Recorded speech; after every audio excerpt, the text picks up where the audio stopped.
마태복음 26장 1절에서 13절입니다. 우리 한 목소리로 교독하도록 하겠습니다. 예수께서 이 말씀을 다 마치시고 제자들에게 이르시되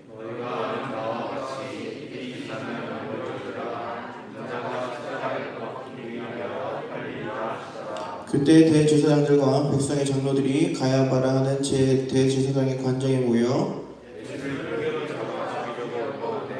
말하기를 밀란이 날까 하노니 명절에는 하지 말자 하더라. 한 여자가 매우 귀한 향유한 옥합을 가지고 나와서 식사하시는 예수의 머리에 부으니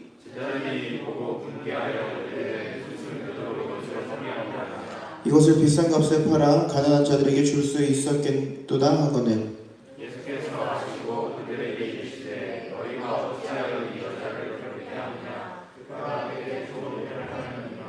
가난한 자들은 항상 너희와 함께 있거니와 나는 항상 함께 있지 아니하리라.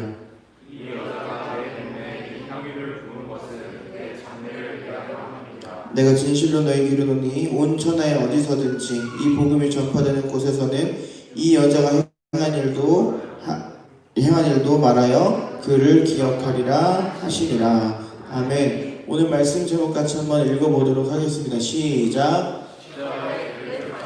자, 우리는 모두 살면서 죽음을 경험할 수밖에 없습니다. 죽으면 뭘 하죠? 장례식. 죽은 사람을 마지막으로 애도하는 날이 바로 장례식입니다. 전도사님은 지금까지 할아버지 2분 그리고 할머니 1분 이렇게 장례식을 치러봤는데 한 번도 임종, 즉 죽기 직전에 한 번도 뵙지 못했어요. 너무 갑자기 돌아가셨는데 오늘 본문이 바로 그 임종의 장면이라고 볼 수 있습니다. 예수님이 죽기 직전에 제자들과 함께 하시는 그런 모습이에요. 오늘 한 절씩 읽어가면서 오늘 말씀을 집중하면서 봤으면 좋겠습니다. 우리 2절, 그 마음으로 2절 같이 한번 읽어보도록 하겠습니다. 2절입니다. 시작. 너희가 아는 바와 같이 이틀이 지나면 유월절이라 인자가 십자가에 못 박히기 위하여 팔리리라 하시더라. 아멘. 자, 오늘 본문의 시간적 배경은 유월절 이틀 전입니다. 자, 유월절이 어떤 날일까요? 누구한테 물어보면 좋을까? 지훈아, 유월절이 무슨 날이에요? 모세가 이스라엘 백성을 애굽에서 탈출을 시켰을 때 10개의 재앙이 있었는데 10개의 재앙을 모세가 넘겨준다는 오, 정확히 말했네. 이따가 가서 맛있는 커피를 드세요. 카리스 워드 바뀌었다고 합니다. 자, 6월절이 무슨 말이냐면 지훈이가 잘 설명해 줬는데 10가지 재앙 중에 마지막 재앙, 장자의 죽음에 대한 6월, 넘어간다는 뜻이었어요. 어떻게 하면 넘어갔을까요? 어린 양의 피를 죽여서 문 위에다가 바르면, 문설주에 바르면 하나님이 그 집을 넘어가서 장자를 죽이지 않았다. 그 집에 있는 장자를 죽이지 않고 넘어가셨다. 그래서 6월절이라고 부릅니다. 6월절은 무슨 말이냐면 어린 양이 죽어야만 하는 날이었어요. 어린 양이 죽어서 대신 우리가 살 수 있었던 날이 바로 6월절입니다. 그런데 이전에 예수님께서 뒤에 보면은 6월절이 인자가 십자가에 못 박히기 위하여 팔리는 날이라고 말씀하셨어요. 즉 예수님께서는 지금 유언을 하고 계신 거예요. 내가 그날에 죽을 거야. 내가 그날에 너희를 위해서 십자가에 못 박혀 죽을 거야. 내가 그날에 너희를 위해서 십자가에 팔릴 거야. 그렇게 얘기를 하신 거예요. 이미 예수님은 제자들에게 당신의 그 죽음을 알려주고 계셨던 거예요. 나 죽을 거야. 나 십자가에 못 박혀 죽을 거야. 나 십자가에 못 박혀 죽이려면 팔려야 돼. 그렇게 말씀하셨는데 제자들이 별로 반응이 없었어요. 그러던 중에 예수님이 배단위 나병 환자들이 모여있는 그 지방에 가셔서 나병 환자 시몬의 집에서 같이 밥을 먹었습니다. 그런데 이때 한 여자가 등장하는데 여인의 이름이 등장하지 않아요. 여인의 이름 아는 사람? 누구요? 시원아. 마리아예요. 이따가 같이 지훈이랑 손잡고 가세요. 한 여자가 등장하는데 그 여자 이름은 마리아입니다. 이 마리아의 이야기는 요한복음에 등장해요. 똑같은 이야기가 요한복음에 등장하는데 거기에만 여자 이름이 나와요. 왜 마태복음과 마가복음에는 이 여인의 이름이 등장하지 않을까요? 별로 예수님의 입장에서 봤을 때 그거보다 더 중요한 이야기가 있기 때문에 여자 이름이 등장하지 않았습니다. 어쨌든 여자가 뭘 가지고 오냐면 향유가 들어있는 옥합이래요. 향유는 말 그대로 향기가 나는 기름이에요. 그 향유, 오늘날로 말하면 향수가 되겠죠. 그 향유가 들어있는 옥합을 가지고 와서, 또 옥합은 뭐냐면 옥으로 만든 항아리예요. 근데 뭔가 항아리, 큰 항아리가 아니라 여기서 말하는 옥합은 소주잔만 한대요. 아니, 소주잔보다 더 작은 양의 기름의 양이라고 해요. 자, 그런데 그 여자가 어떻게 해요? 그 귀한 향유를 가지고 와서, 이 향유가 어디서 나타났냐면 인도에서 팔레스타인, 예수님이 계신 이 팔레스타인까지 갖고 왔대요. 거리가 엄청납니다. 그런데 이 여인이 그 귀한 향유 같은 옥합을 가지고 와서 예수님께 붓습니다. 그런데 마가복음을 보면은 옥합을 깨트린다고 표현해요. 우리가 깨트린다고 알고 있어요. 자, 근데 우리말로 성경이 잘못 해석되어 있어서 그래요. 여러분 생각을 해봅시다. 옥으로 만든 소주잔만한 크기가 있는데 그 소주잔을 깨가지고 예수님 머리에 부을 수 있을까요? 깨면은 난리 나겠죠. 온 파편들이 바닥에 가득할 거고, 이미 깨지는 순간 그 소주잔만한 그 양이 얼마나 들어있겠어요? 그게 바닥으로 다 흩어질 거니까 예수님의 머리에 부을 수 있는 게 별로 없었어요. 그래서 이거를 성경에서, 다른 성경에서 뭐라고 하고 있냐면, 이게 아까 그랬죠? 인도에서부터 와야 돼요. 말이 인도지 어디서 나냐면 히말라야에서 난대요. 그 정도로 귀한 이 향유가 예수님이 계신 곳까지 오려면 꽁꽁 싸매어 있어야겠죠? 그래서 옥합이 뚜껑이 있었는데 그 뚜껑이 꽉 눌려져 있었대요. 밀봉돼 있었대요. 그래서 그 여인이 자신의 온 힘을 다해서 그 뚜껑을 열었던 거예요. 왜? 예수님을 위해서. 정말 힘들게 열었어요. 그거를 깨뜨렸다고 표현한 겁니다. 뚜껑을 열었다는 표현이 올바른 표현이에요. 그렇게 기억하고 다시 본문으로 돌아옵시다. 이 향유는 비싼 향유라고 했습니다. 그 조그마한 양의 가격이 얼마일까요? 오늘 본문은 안 나오는데 아는 사람. 주연아, 기대할게. 이 향유의 가격은 얼마였을까요? 뒤에 이 본문에 안 나오는데 다른 본문에 보면 나와요. 300데나리온이라고 말해요. 300데나리온은 뭐냐면 그 당시에 한 사람의, 한 일꾼의 하루 임금이 1데나리온이었어요. 300데나리온이면은 안식일 빼고 쉬는 날 빼고 하면은 하나도 안 쓰고 모아야 쓸 수 있는 금액이에요. 그 말은 한 사람의 연봉이에요. 연봉을 들여야 살 수 있는 이 향유를, 그 비싸고 조그마한 양의 그 향유를 이 여인이 가지고 온 거예요. 어떻게 그 여인은 아무런 거리낌 없이 그 비싼 향유를 예수님께 부었을까요? 정답은 예수님을 너무 사랑했기 때문에 가능한 거예요. 우리가 사랑하면 다 퍼주고 싶은 것처럼 예수님을 너무 사랑했던 그 여인은 자신의 재산 전부를 들여서 산 그 향유를 예수님께 부었어요. 여러분들은 예배를 통해, 삶을 통해 그 사랑의 표현을 예수님께 마음껏 하는 친구들이 되길 소망합니다. 자, 그 당시에 이 비싼 기름은 여러 가지 의미로 사용됐습니다. 손님을 맞이할 때, 그리고 왕을 대할 때, 제사장을 대할 때, 그리고 여자들이 꾸밀 때, 그리고 마지막으로는 시신을 닦을 때, 마지막으로 그 시신을 닦을 때, 장례식을 할 때 이 향유를 쓰인다고 해요. 무슨 말이냐? 예수님이 죽으실 것을 미리 알고 여인이 예수님께 그 귀한 기름을 부었다는 거예요. 예수님을 너무 사랑해서 기름을 준비했고 예수님께 그 기름을 부었다는 거예요. 성경에서 기름 부음 받았다는 뜻이 뭘까요? 구약 성경에서 계속 볼 수 있는데, 기름을 부음 받았다는 뜻은 하나님이 사용하시겠다는 뜻이에요. 성경은 지금 계속해서 예수님의 죽음을 통해 하나님이 일하실 것을 계속해서 보여주고 있는 거예요. 계속해서 보여주고 있어요. 하나님이 예수님의 죽음을 통해 어떻게 일하실지 기름 부은 것을 통해서 보여주고 계신 겁니다. 그런데 문제는 8절 9절에 드러나요. 8절 9절 우리 큰 목소리로 읽어보도록 하죠. 8절 9절입니다. 시작. 제자들이 보고 분개하여 이르되 무슨 의도로 이것을 허비하느냐? 이것을 비싼 값에 팔아 가난한 자들에게 줄 수 있었겠도다 하거늘. 아멘. 여기서 보면은 제자들이 보고 분개하라고 나와 있는데 다른 성경에 보면은 가룟 유다라고 나와 있어요. 예수님을 팔아먹은 가룟 유다가 이 여인에게 무언을 줍니다. 너 어떻게 그걸 허비할 수 있겠냐 이렇게 표현하고 있어요. 이 비싼 향유면 너 연봉에 달하는 이 향유의 정도 가격이면 다른 사람을 도울 수 있었을 텐데 너는 어떻게 아무 생각이 없냐 그렇게.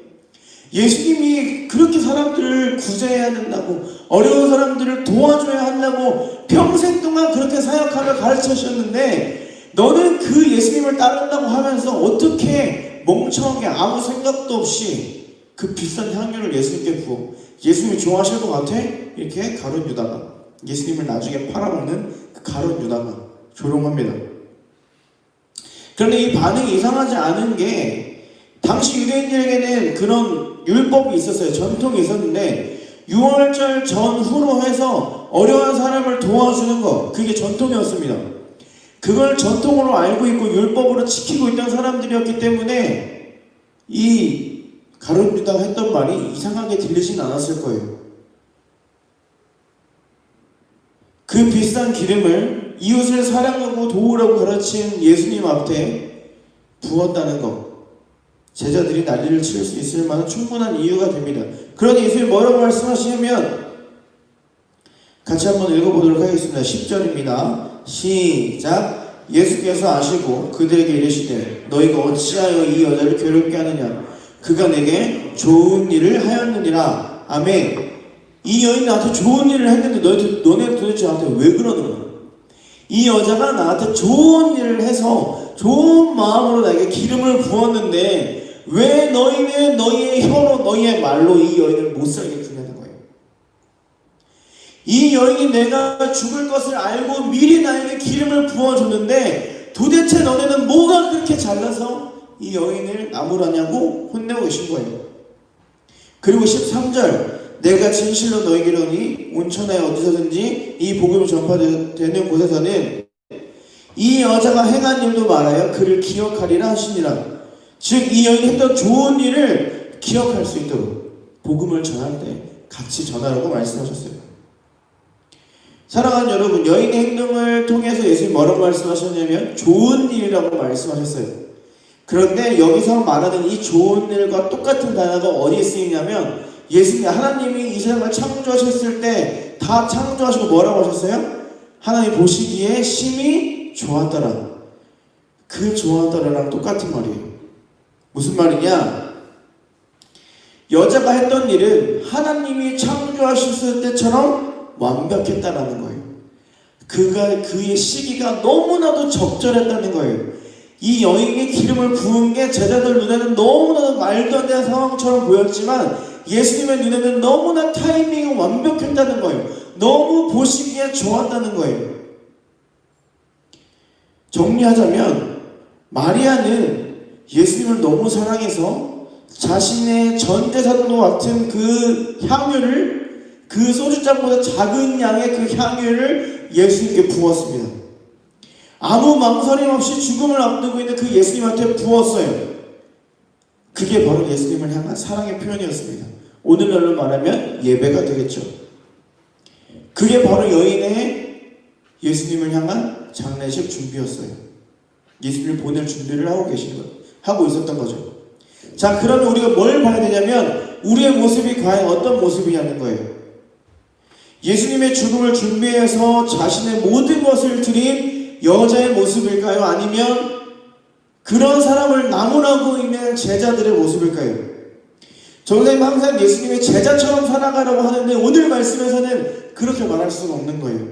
우리는 예수님의 죽음을 준비해서 자신의 모든 것을 드린 여인처럼 살아가야 된다는 겁니다. 사랑하는 여러분, 우리는 하나님이 기뻐하시는 삶을 살아야 돼요. 내가 보기에 하나님이 기뻐하시는 삶 말고 말씀을 통해서 말하시는 진짜 하나님이 기뻐하시는 그 삶대로 살아가야 된다는 겁니다.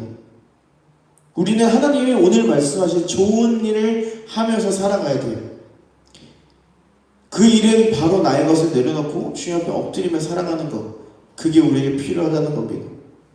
우리 모두가 예수님의 길을 따라가기를 소망합니다. 우리 모두가 예수님이 기뻐하시는 좋은 삶을 살아가기를 소망합니다. 자, 여러분 질문하겠습니다. 여러분은 부활을 믿으십니까? 아멘. 예수님이 영원히 우리와 함께 하실 것을 믿으십니까? 그런데 우리는 왜 제자들처럼 이기적이고 권위적이고 율법적이고 사람들을 정죄하며 살아가는 모습으로 살아갈까요? 왜 우리는 다른 사람들에게 말을 함부로 하고, 왜 우리는 다른 사람들에게 행동을 마음대로 해서 그 사람의 마음을 아프게 하고 정죄할까요? 왜 우리는 예수님이 기뻐하시는 그 좋은 일 왜 못하냐는 겁니다. 우리는 하나님이 기뻐하시는 모습으로 살아가야 돼요. 그렇게 살아가는 여러분이 되기를 소망합니다. 13절 같이 한번 읽어봅시다. 13절입니다. 시작. 내가 진실로 너희에게 이르더니 온 천하에 어디서든지 이 복음이 전파되는 곳에서는 이 여자가 행한 일도 말하여 그를 기억하리라 하시니라.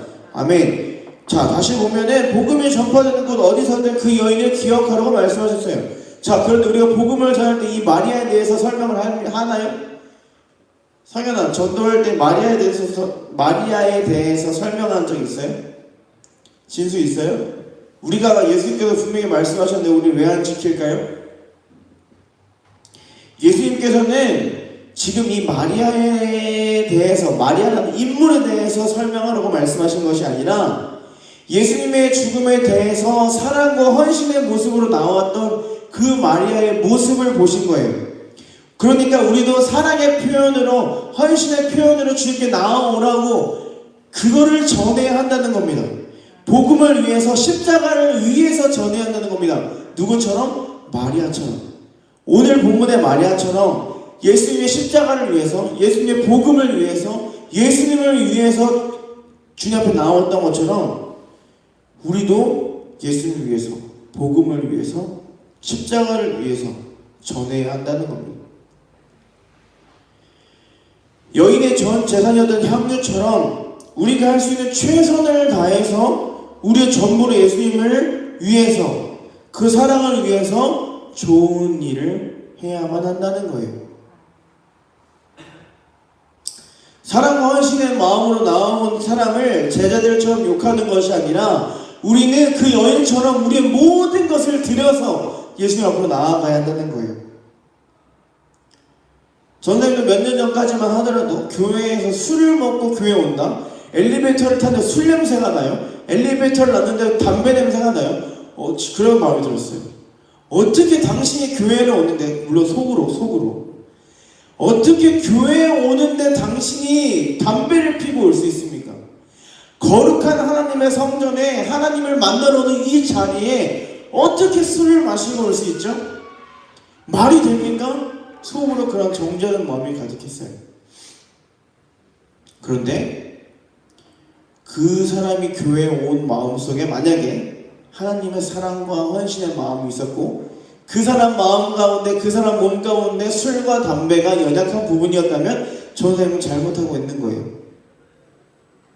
그 사람이 사랑과 헌신의 마음으로 나온 그 모습을 전사님이 정죄하고 있다는 거죠. 우리는 우리의 모든 것을 드리고 겸손함으로 주님 앞에 나아가야 한다는 겁니다. 오늘의 제자들처럼, 오늘 본문의 제자들처럼 살아가는 것이 아니라 여인처럼 예수님의 마음을 기쁘게 하는 삶을 살아가야 한다는 겁니다. 여러분들은 그렇게 살아가길 소망합니다. 여러분들로 예수님의 마음을 기쁘게 하고 좋은 일을 행하기를 소망합니다. 이 말씀 마저 나누고 말씀을 마치도록 하죠. 오늘 본문에 나오지 않았지만 요한복음에 보면 동일한 사건이 등장하고 마가복음에도 동일한 사건이 등장합니다. 그런데 요한복음에 보면 이 동일한 사건을 어떻게 기록하고 있냐면 여인은 예수님이 죽으신다는 사실이, 예수님이 우리 곁을 떠나신다는 그 사실이 너무나도 슬펐던 거예요. 물론 이 여자 마리아는 예수님이 부활하실 것을 알았어요. 예수님이 부활하셔서 다시 오실 것을 알고 있었어요. 예수님이 십자가에 못 박혀 죽으시는 게 끝이 아니라는 걸 알고 있었다고요. 그런데 자신들을 떠난다는 그 사실이 너무나도 슬펐던 겁니다. 그래서 어떻게 하냐면 차마 얼굴을 보지도 못하고 자신의 머리를 풀어서 예수님의 그 발에 그 기름을 닦아요.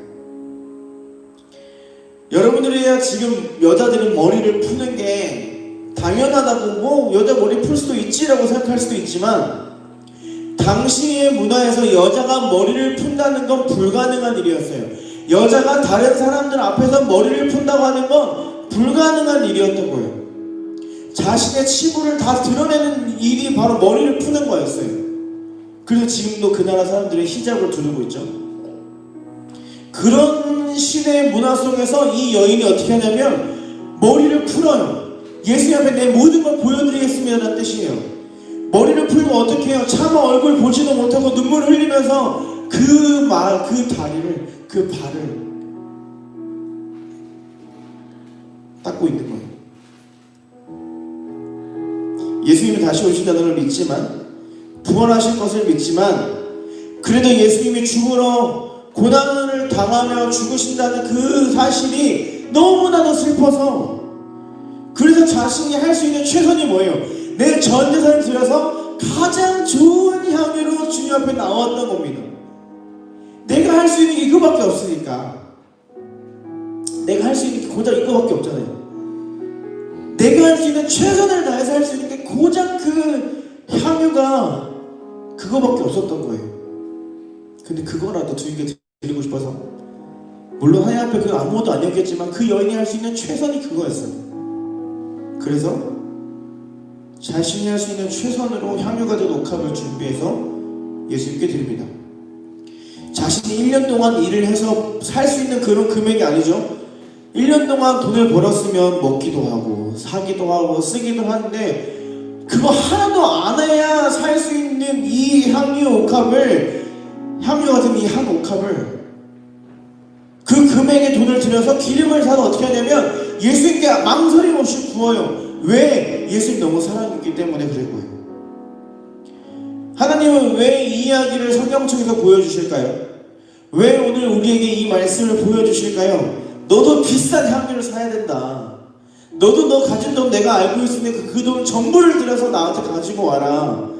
비싼 재물을 나에게 바쳐라. 헌금 많이 해라. 이런 말씀을 하고 계신 게 아니고, 그래야만 너가 구원을 받을 수 있다고 말하신 것이 아니라, 하나님께서 바라신 일은 나의 죽음을 기념해서 나에게 나온 여인처럼, 나에게 나온 그 여인처럼 너도 너의 전부를 들여서 하나님께 나오라는 거예요. 너를 위해 죽은 나를 위해서 나오라는 겁니다.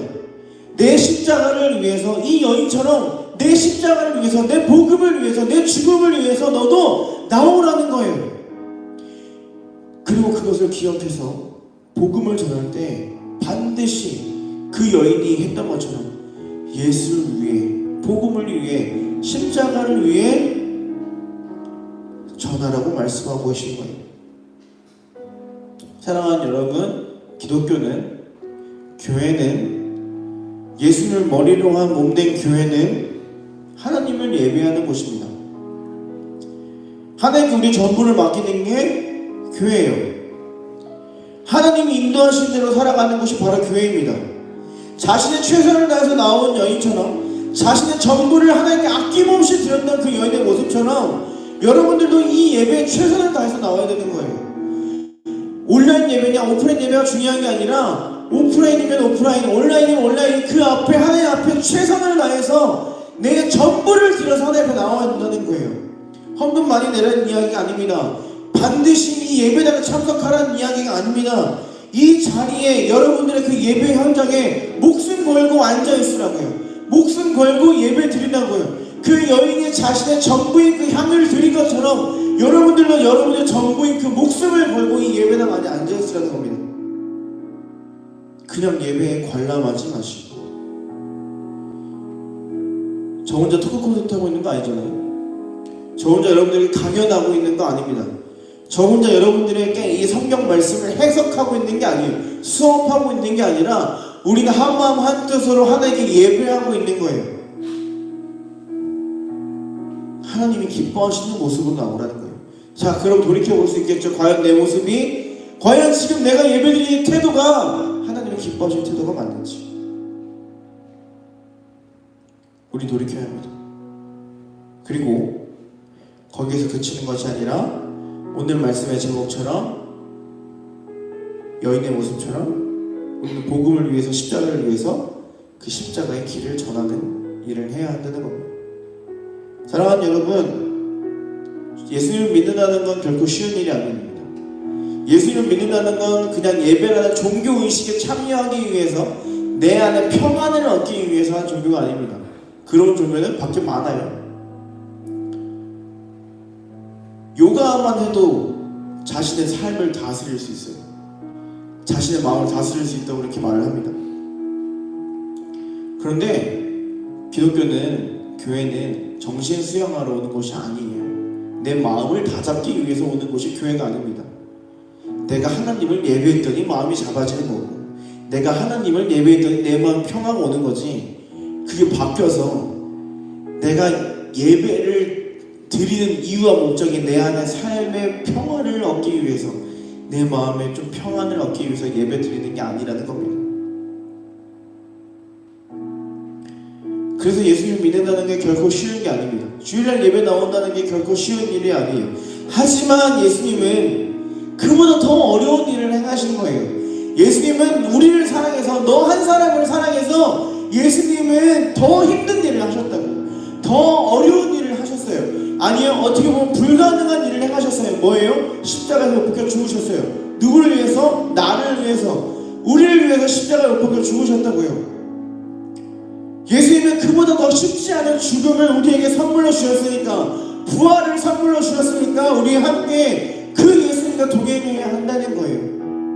사랑하는 중고등부 친구와 선생님들, 예수님이 걸어가신 그 길, 십자가의 길을, 우리를 위해서 걸어가신 그 길, 그 죽음을 미리 알고 예수님 앞에 그 비싼 향유옥합을 들고 온, 자신의 전부를 들고 온, 망설임 없이 예수님께 부었던 그 여인의 모습처럼 예수님 앞으로 나오는 여러분 되길 소망합니다.